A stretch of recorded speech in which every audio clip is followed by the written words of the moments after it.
दुल्हन इसके मनमोहक गीत जरूर सुने। यदि अच्छा लगा तो चैनल सब्सक्राइब जरूर करें। अपने सुन रहा छी मैथिली दुल्हन की प्रस्तुति।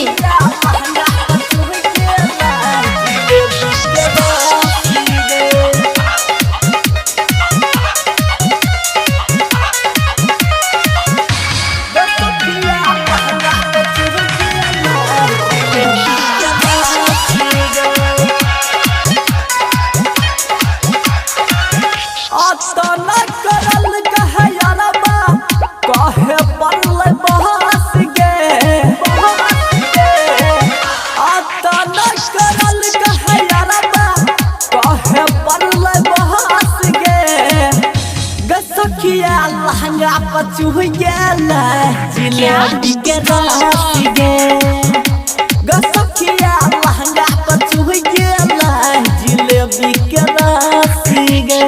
डीजे सत्यम मदना बाजार।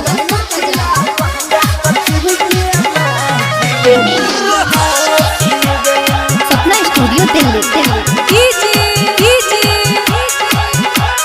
छोटू राज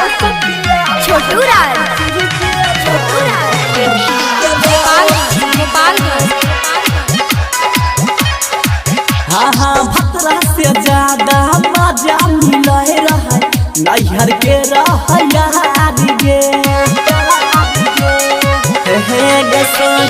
ओकरे है सहरी है अपना दिल से प्यार गे जखन देखली हम जवानी कहस गे जखन देखली हम जवानी कहस गे गसखिया लहंगा पचू गेला जिलेबी के रस गे गसखिया लहंगा पचू गेला जिलेबी के रस गे।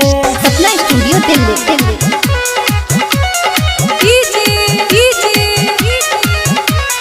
छोटू राज डीजे सत्यम मदना बाजार। चंचल से प्यार करैरी हम कल बड़ी घाटी गया